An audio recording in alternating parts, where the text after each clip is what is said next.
Dear students, we will start this module by trying to discuss and understand the concept of development.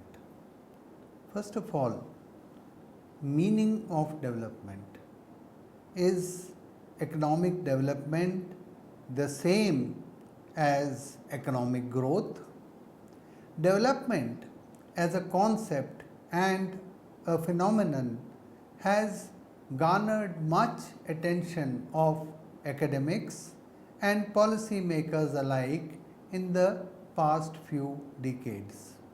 It has arguably emerged as a focal point of all debate at various levels of policy making, both at the local level, the national and regional level, as well as the international level. Concerted efforts have been made to accelerate the pace of development, and considerable success has been achieved in doing so, although the degree of success varies across time and space. Essentially, development implies change, a change that brings about the fundamental social and economic transformation of society is development. While development earlier has been understood exclusively in terms of growth targets, wherein high growth gains would either trickle down to the masses itself in terms of increased number of jobs available and other economic opportunities, but lately it has been acknowledged as more qualitative dimensions have revealed themselves. So, development has now become a multi-dimensional concept. Economic development and economic growth have been on the agenda of almost all developing countries. The terms growth and development, though seemingly identical, are far from being synonyms. Economic growth refers to achieving an increase in the national income, the output as measured by GDP or GNP, as well as per capita income. While it does capture the and qualifies as a measure of the country's progress over a period of time, but it does not capture the more unquantifiable and dynamic aspects of a country's progress. Economic development, on the other hand, is a multidimensional and broad-based concept which cannot be captured in a few quantifiable parameters. The dynamics of developmental process is ever evolving. It is a relative concept, the meaning and dimensions of which may have spatial as well as temporal variations. While there are intellectual limitations to defining development fully and wholly, but in its essence, development relates to material well-being of an individual and of society as a whole. It also includes equitable distribution of resources, output, as well as opportunities. The structural change in society which leads to a decline in the share of agriculture when GDP registers a growth, corresponding increase in the share of manufacturing and services, and the evolution of society where every individual experiences better economic, social and political as well as cultural freedoms to make choices to leverage their own potential to live a qualitatively superior life, all put together is economic development. Hence, the two terms may vary in their literal sense, and economic growth, though essential, is not an end in itself, but an important means to an end, which is to maximize the material, social, economic well-being of society, particularly of those who occupy the lowest level in the economic pyramid. The dichotomy between the two was first realized at the end of the UN Development Decade 1960 to 1970, which had laid stress on economic growth in poor countries. The cognizance was taken for the fact that economic growth figures in themselves are delusionary, since it was found that the benefits of growth were not spreading to the poorer segments of society. This disillusionment, though widespread, needed a correction, and hence arose the basic need to ask the fundamental questions on the status of poverty, unemployment, inequality, and well-being, and reform the perspective on the sacrosanct belief that growth itself would lead to progress and well-being of the individuals and the society at large. Thus, economic growth can be considered to be a necessary but not sufficient precondition for economic development. The meaning, scope, and dimensions of development extend farther than what economic growth figures can capture. After studying this module, you would be able to know about what economic development is, learn what are the characteristics of economic development, identify what are the features of underdevelopment, evaluate whether a country is economically developed or not, analyze the factors that lie behind development and underdevelopment. Now, we will discuss about development economics.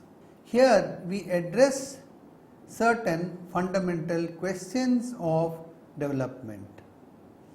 Development economics lately has emerged as a major discipline of economics, which addresses the fundamental questions and concerns in understanding economic development as a process and the concepts and notions that underlie this process. It seeks to evolve and make theoretical explanations to major questions pertaining to development, like why are some countries more developed than the others? Why are some countries growing faster and develop faster as compared to other countries? What are the factors that are responsible for bringing about structural economic transformation and hence closing the gap between developed and developing economies, and how to address the major developmental challenges? It makes an effort to understand the nature of the development process and is concerned with the economic, cultural, and political requirements for effecting a rapid transformation of society in a manner that distributes the benefits of growth in a manner that is broad-based. As an academic discipline, the subject has captured a high degree of economic attention in the last 6 decades after the Second World War, ever since the several Asian and African countries threw away the yoke of colonialism and strived to tread the path of economic development. This called for a fairer deal from the functioning of the world economy, leading to a rise in what became to be known as the new international economic order. Another factor that contributed to the growing interest in the subject was the wave of globalization that accelerated and gathered momentum and swept across all the countries with contrasting levels of development, catering to greater interdependence amongst countries, thus leading to an inquiry into the facts that benefits from globalization and how the gains are distributed, both inter-country and intra-country. However, although the development economics is much newer as a field, but progress and development have been the heart of economic inquiry in general, and more specifically since the advent of the classical theory in the middle of the 18th century. Adam Smith, Thomas Malthus, David Ricardo, John Stuart Mill and Karl Marx, these are some of the thinkers who have drawn the attention to development. Modern development economists have built on the foundations of the fundamental ideas of classical ideas such as savings, investment, capital accumulation, mobilization of labor surplus and so on. The modern growth theory has further evolved through neoclassical and endogenous growth theory to account for newer factors and perspectives in development. Further, we will discuss the characteristics of underdevelopment. The process of development is taking place at an uneven pace within the whole world, and the attempt has been to capture the pace and level of development and growth through various quantitative parameters like the size of the economy, the level of human development, and hence classify the countries on their economic and developmental status as developed or high income economies and developing or middle income economies, as well as low income economies. So, there are certain distinguishing characteristics which are common to the set of countries that are characterized as developing or underdeveloped. Low per capita income and inequality. A major feature and also a major basis of classification of countries on the basis of their economic status is the wide gap in the national income and per capita income between the developed and the developing countries. The low national income and high population pressure keep up the per capita income suppressed. Therefore, the effect of which is the low savings and low consumption expenditure, thus leading to low investment and low aggregate demand respectively. Apart from low per capita income, the distribution of wealth, income, resources in grossly inevitable vis-a-vis the developed countries, the benefits of growth are often to the richest few instead of getting shared across segments. There is a weak trickle down effect of the gains from growth. Now, the dominance of the agricultural sector. Developing countries are remarkably characterized by the dominance of the agricultural sector. A major portion of the population is dependent on agriculture for employment. Failure of the economy is to diversify due to varied constraints and consequent upon the inability of in the industrial sector to grow and create jobs keeps the economy in a predominantly agrarian state. While in the developed countries merely 5% of the population is dependent on agriculture for livelihood, the same figures vary from 40 to 60% in developing countries. Population pressure. Developing countries at any point in time have experienced a much faster growth of population. This has been due to the dramatic fall in the birth rate due to improved health facilities without an accompanying fall in the corresponding birth rate due to varied socio-cultural factors. While this confers a certain advantage, that is a greater abundance of labor supply, there is a huge market for goods as well. However, it can also present itself as an acute problem if there is failure to manage the population and impart basic skills, health and education.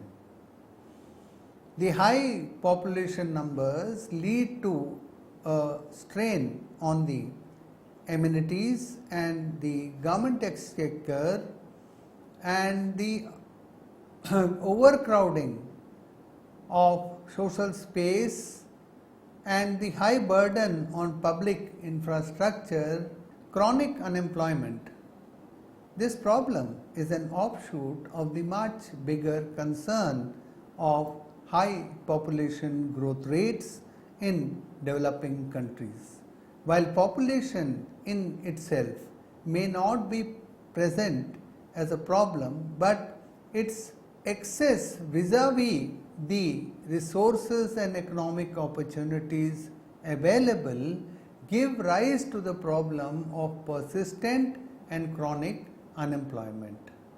A high population devoid of skills and education ceases to be an asset, rather proves to be a drain on the resources and the national exchequer. Developing countries since long have been characterized by huge surplus labor which is neither unemployed nor underemployed. With a greater proportion of the population dependent on the agricultural sector, we also have the problem of disguised unemployment. This has been due to the slow pace of job creation and the failure of economies to diversify into other labor intensive sectors. Malnutrition and illiteracy. There are marked gaps in human development parameters of the developed and developing countries. Denial and lack of access to basic amenities keeps the major proportion of the population unproductive, malnourished, unhealthy and devoid of skills and education. Thus, Developing countries tend to witness high rates of malnutrition, infant and maternal mortality, low enrollment rates, and the learning outcomes and the low productivity is a natural consequence. Low savings and capital formation. Capital accumulation, both physical and human, are major distinguishing characteristics of developing nations. Physical capital accumulation occurs when some proportion of the present income is saved and invested in order to expand the future output and income. The same is achieved when new factories, machinery, equipment, and increase in the quantum of physical stock is available. Human capital accumulation occurs when education, expertise, and the right kind of skill set is imparted to the labor force. The rate of capital accumulation is low in developing countries, giving rise to low levels of income, savings, and hence investment. Thus, capital accumulation, which is an important precondition for economic growth, is below the desired rate, hence keeping the national income suppressed below the potential and the development state below the desired level. Weak institutional structures. Growth and development does not take place in a vacuum.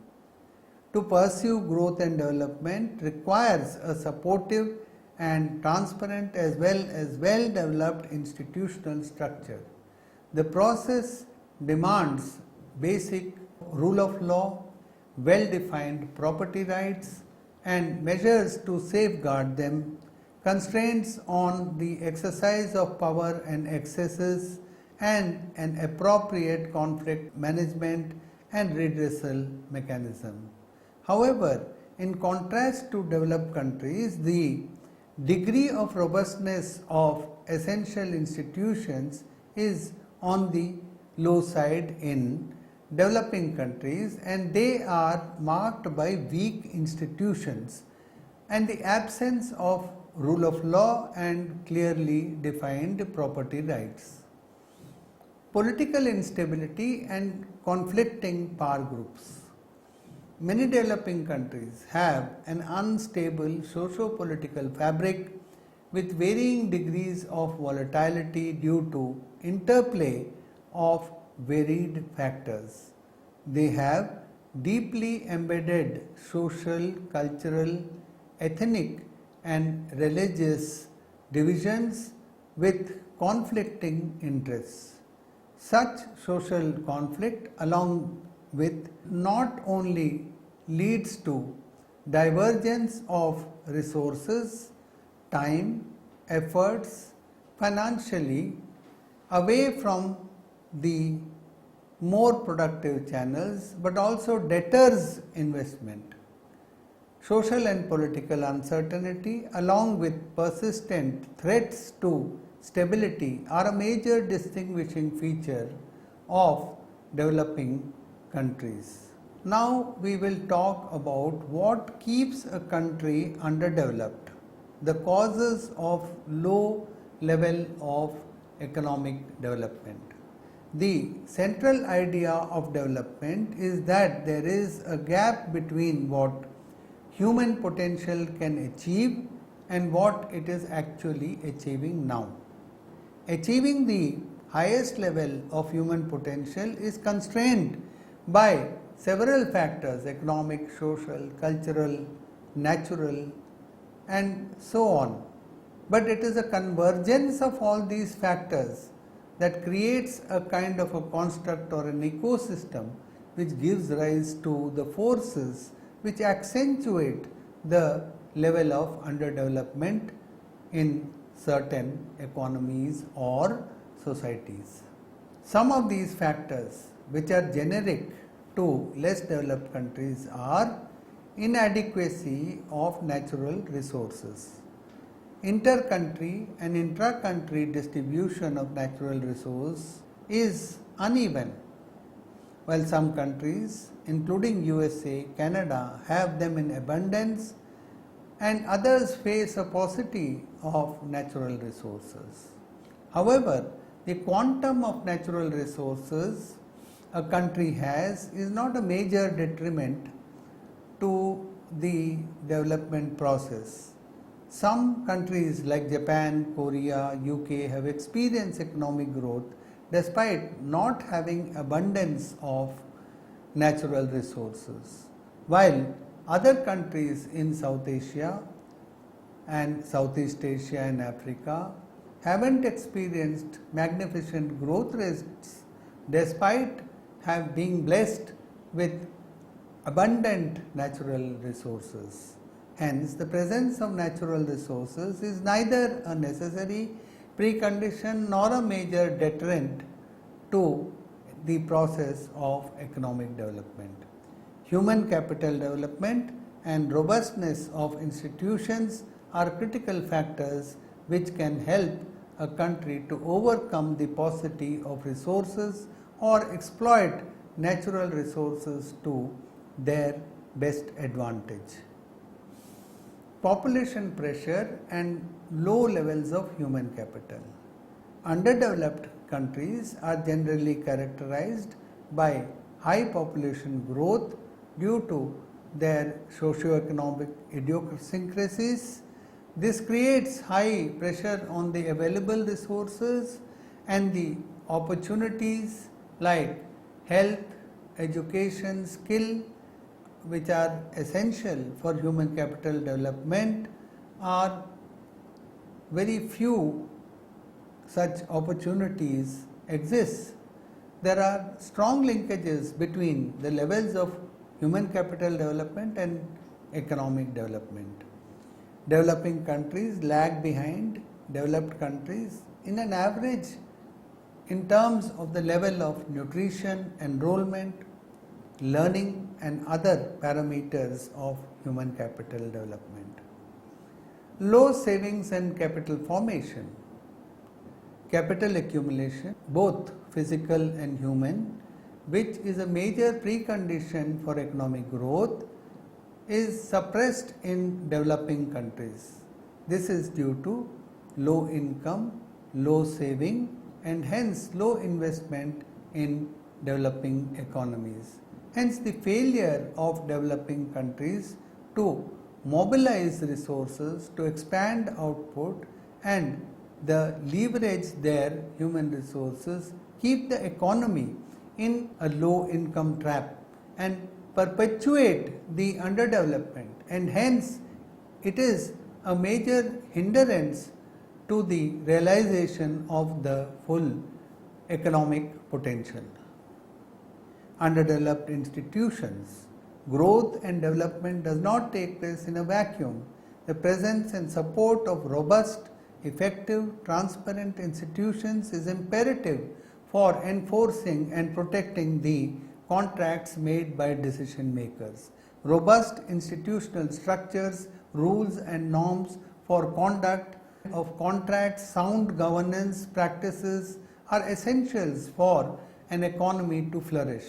However, the degree of robustness of essential institutions depends on the low level in the developing countries, remains at a low level in the developing countries, and they are marked by weak institutions, absence of rule of law and the lack of clearly defined property rights. Socio-political factors. The socio-political ecosystem of a nation has a critical role to play in its developmental process. The ability and the political will of the government to undertake robust and rigorous reforms, willingness to check complacency and an evolving right kind of interventions that trigger a change in the mindset towards progressive direction can have a major role in accelerating or decelerating the pace of economic development, and bringing down the social, cultural barriers to development. Though initiatives in this direction have been undertaken by almost all developing countries, but they have failed to keep pace with the momentum and the efforts that have proven to be so inadequate. Vicious circle of poverty. Ragnar Nurkse, in his work Problems of Capital Formation in Underdeveloped Countries 1944, has put forward the concept of vicious circle of poverty. It captures the central cause of underdevelopment in certain countries. Nurkse highlights that a country that is underdeveloped and poor continues to be so persistently and chronically due to low level of national income. On the supply side, this keeps the savings and hence the investment low and also productivity low. This leads to lower output, lower employment and hence lower national income, thus repeating the whole cycle. Whereas on the demand side, the low income implies low per capita income, low demand for output produced and hence leads to low production and low employment and low incomes as well. Thus the economy remains trapped at a low level of equilibrium, and the absence of the preconditions of economic growth like high investment and high capital formation continue to elude the economy. Breaking this vicious circle of poverty, the low income countries require a massive government intervention in the form of autonomous investment and the introduction of structural reforms. Now let us summarize what we have learned so far.